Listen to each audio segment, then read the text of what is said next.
Donc le titre de cette séance, c'était réincarner l'autogestion. Alors c'est vrai que c'est un vaste programme, même si on avait commencé un peu à l'aborder le mois précédent. Moi, j'avais pas pu être à cette séance. Et on pourrait dire un peu de l'autogestion ce que l'on dirait de notre printemps 2013, c'est-à-dire que ça tarde à arriver. C'est une idée qui est assez vieille, mais il semblerait que le fond de l'air soit encore un peu frais et qu'on a du mal à réchauffer un peu cette idée pour la rendre un peu plus vivante. Alors qu'est-ce que c'est que l'autogestion ? Le terme lui-même, autogestion, apparaît dans les années 1950, mais l'idée et même la pratique est beaucoup plus ancienne. Donc si on devait résumer d'une manière assez simple et rapide, l'autogestion, c'est en fait essayer d'étendre la démocratie à tous les étages de la société. Et en particulier, le problème s'est posé de façon assez cruciale et puis tendue dans le secteur des activités économiques. C'est-à-dire que imaginez une organisation du secteur économique sous la forme d'une démocratie, ben évidemment, ça pose la question de la distribution du pouvoir dans l'entreprise, dans l'atelier, dans les fabriques. Question qui s'est posée il y a très longtemps et qu'on pose encore un peu aujourd'hui, même si la solution ne semble pas se dessiner de façon très immédiate pour l'autogestion. Mais l'autogestion ne se limite pas seulement à la question de l'économie ou à la question du secteur économique, puisqu'on parle d'écoles autogérées, d'associations autogérées, de communes autogérées, de communautés autogérées. Donc à chaque fois, dans tous ces secteurs-là, dans ces domaines-là, qu'est-ce qu'on entend par cette idée d'autogestion ? Alors, la première chose qu'on entend, me semble-t-il, c'est une critique de l'organisation du pouvoir dans ces secteurs d'activité, avec l'idée que l'autogestion pourrait permettre à tous les acteurs d'un secteur donné de prendre part aux décisions qui le concernent. Donc c'est l'idée, en quelque sorte, que si nous sommes amenés à nous gouverner nous-mêmes, ben nous pourrions mettre cette pratique d'autogouvernement en commun et se gouverner collectivement à partir du moment où nous sommes impliqués dans une activité donnée. Alors rien qu'avec cette définition, je pense qu'on pourrait passer quelques heures à débattre parce que ça pose tout un tas de problèmes que les politistes ont bien sûr largement évoqués. C'est-à-dire qu'est-ce que c'est que les acteurs intéressés ou les parties prenantes ? Si on parle juste de l'école, par exemple, est-ce que les parties prenantes, ce sont les élèves et les enseignants ? Est-ce que ce sont aussi les parents ? Est-ce que ce sont aussi les milieux qui entourent cette école-là ? Donc on voit qu'il y a des problèmes aussi de frontières lorsqu'on détermine ou on essaye de déterminer ce qu'est l'autogestion. Alors pour introduire la séance, je prendrai qu'un exemple, l'exemple du secteur économique en faisant juste un bref rappel historique, mais pour introduction. J'ai dit que le mot autogestion, il apparaissait dans les années 50, mais l'idée, elle est bien plus ancienne, en fait. Dans l'idée d'association ouvrière, on retrouverait quelque chose comme cette autogestion.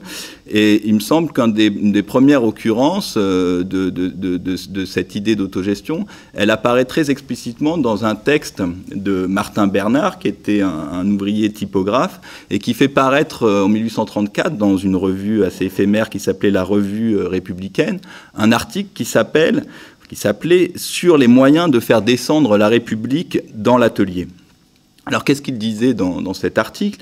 Ben, en gros, il disait qu'il fallait se débarrasser de la féodalité industrielle, puisque, au fond, pour lui, s'il y avait une négation du roi en politique, est-ce qu'il n'y avait pas une conséquence logique, je le cite, à ce qu'il y ait négation du maître en industrie ?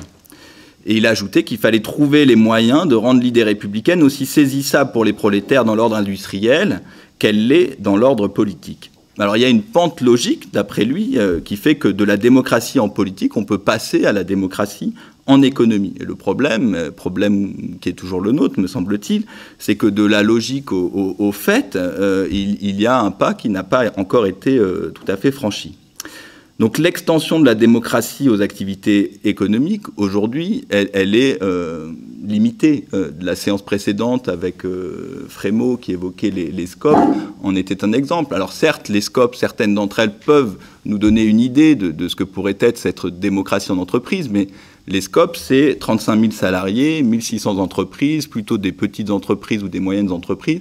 donc c'est relativement limité par rapport à ce que c'est que l'activité économique en général. Il y a d'autres outils juridiques qui existent, on les connaît à peine puisqu'elles sont quasiment pas utilisées. Il y a par exemple les SAPO, les sociétés anonymes à participation ouvrière.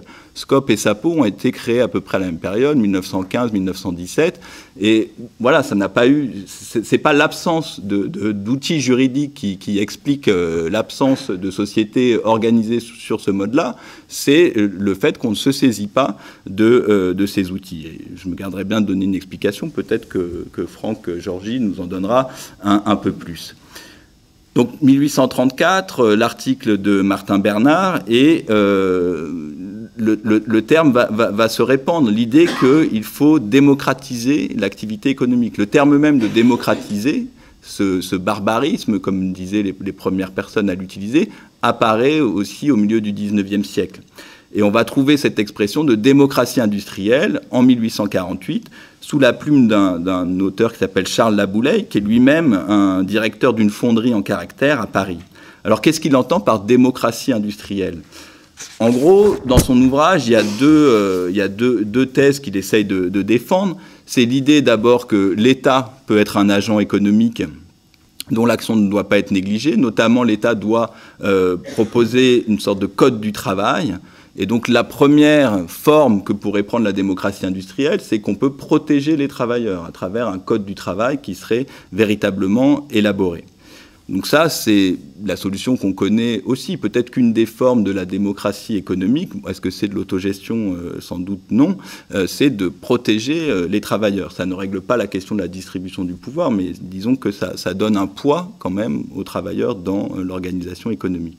Mais la deuxième thèse qu'il défend dans son ouvrage, c'est l'idée qu'il faut distribuer la propriété industrielle de la même manière, nous dit-il, que 89, la révolution de 89, a opéré une division du sol pour les producteurs de l'agriculture. Ce qu'il nous dit, c'est que c'est la multiplication incessante des propriétaires, c'est-à-dire des citoyens véritablement libres, véritablement indépendants, qui permettrait de démocratiser l'industrie et donc d'entériner quelque chose comme une démocratie industrielle. Alors ce terme de démocratie industrielle, il est encore utilisé un siècle plus tard par André Philippe, qui est peut-être plus connu que Laboulaye ou Martin Bernard que j'ai cité, bien qu'il me semble qu'il ne soit pas non plus extrêmement connu. Donc André Philippe, c'est un socialiste, professeur d'université, plusieurs fois ministre, grand résistant. Donc ça, c'est un petit rappel biographique pour montrer que ce n'était pas simplement une lubie de gens qui seraient complètement à la marge des instances du pouvoir. Et dans son ouvrage « La démocratie industrielle », il écrit la chose suivante: « L'usine moderne est un milieu autoritaire et hiérarchisé dont les valeurs ne correspondent pas à celles qui prévalent dans la cité. » Et par là même, il appelle à une démocratie industrielle qui retrouverait, nous dit-il, le vieux mot d'ordre du socialisme français de 1948, la suppression du salariat. Alors un des grands épisodes dans les années 70 de ce mouvement ou de cet esprit autogestionnaire, ben c'est sans doute ce qu'on a en tête et ce qu'on voulait vous faire partager avec l'expérience de Charles Piaget, l'épisode d'Élip à Besançon. Qu'est-ce que c'était le mot d'ordre d'Élip? C'était on fabrique, on vend, on se paie. Donc c'était cette idée aussi qu'on reprenait possession de l'outil de travail et qu'au fond, on pouvait se passer d'un certain nombre d'intermédiaires et qu'on pouvait décider par soi-même du type d'organisation économique qu'on pouvait mettre en place. Donc je ne vais pas m'étendre davantage, mais juste pour dire, pour terminer cette introduction, puis pour laisser la parole à Franck Georgi, que d'un siècle à l'autre, l'objectif de redistribuer le pouvoir décisionnel, et pas seulement de redistribuer un certain nombre de revenus ou de bénéfices qui pourraient être présents dans une entreprise, a été quelque chose qui a été largement porté par un certain nombre d'acteurs, de militants, et en particulier, ça a été longtemps l'un des mots d'ordre de ce syndicat dont vous êtes le spécialiste, la CFDT. En tout cas, dans les années 70, c'était quelque chose que portait pour une part la CFDT et qu'a porté aussi ce qu'on a appelé la deuxième gauche autour du PSU, de gens comme Rocard, etc. Bon, je ne m'étends pas là-dessus, puisque c'est, je pense, des choses dont vous allez nous parler. Mais cette idée d'autogestion, en réalité, elle pourrait être beaucoup plus largement mobilisée. J'évoquais rapidement l'exemple de l'école, et je pense qu'Irène Pereira, qui va arriver, nous parlera aussi de l'extension qu'on peut donner à cette idée d'autogestion. Et peut-être que s'il y a une actualité de l'autogestion, ben, elle se nourrit ou de façon conjoncturelle et peut-être malheureuse, mais de la crise qu'on voit, qu'on connaît depuis déjà maintenant 3 ou 4 ans. On a connu ça en Argentine, c'était un exemple qu'avait développé lors de la dernière séance Baptiste Bloch, mais aujourd'hui encore j'ai reçu un mail qui montrait comment un certain nombre d'ouvriers grecs avaient mis en avant l'idée de reprendre comme ça des entreprises et de les faire fonctionner sur le mode de l'autogestion. Donc la question que j'aimerais poser, c'est celle de savoir si effectivement, comme le suggérait un économiste et philosophe dans un texte qui a 4-5 ans, hein, dont le titre était « Capitalisme ou démocratie », l'alternative du XXIe siècle. C'est-à-dire que vraiment pour lui, c'est la question que devaient se poser les philosophes politiques, les acteurs politiques, les militants au XXIe siècle, c'était de savoir si on allait basculer dans un tout-capitalisme ou si au contraire, il n'y avait pas une alternative qui était la démocratie.